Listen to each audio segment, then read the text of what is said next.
আসসালামু আলাইকুম রহমতুল্লাহ বারাকাতুহু। সম্মানিত ভিউয়ার্স, দর্শক শ্রোতা বন্ধু, 11 নম্বর ভিডিও ক্লিপে আমরা জানবো কথা সম্পর্কে।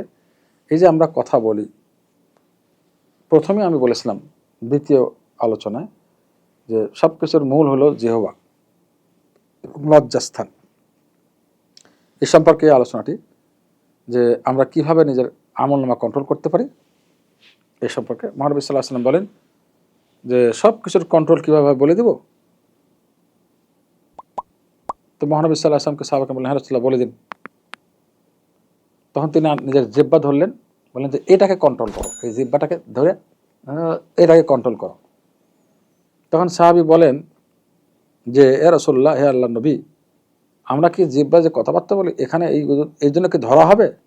আমাদের এই জিহ্বার কথাগুলোকে ধরা হবে, হিসাব নিকাশ হবে?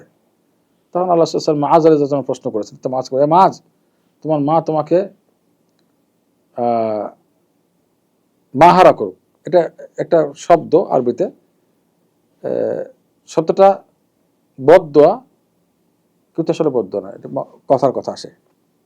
মহানবী সাল্লাল্লাহু আলাইহি ওয়াসাল্লাম যদি কারোর জন্য বদ শব্দ ব্যবহার করে, এটা দোয়ার জন্য ব্যবহার হবে। এটার অনেক ব্যাখ্যা আছে। এরপর আল্লাহ রাসূল বলেন যে দেখো, মানুষ যে জাহান্নামে যাবে, তার চেহারা জাহান্নাম নিক্ষিপ্ত হবে, এটা জিহ্বার কারণে। আর জিহ্বার ফসল, এটা জিহ্বার ফসল, জিহ্বার কারণ। আল্লাহু আকবার। বেশিরভাগ মানুষ জিহ্বার কারণে জাহান্নামে যাবে, এটা বলা হয়েছে।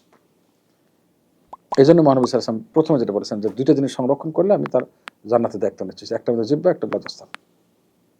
আসসালামু আলাইকুম ওয়া রাহমাতুল্লাহি ওয়া বারাকাতুহু।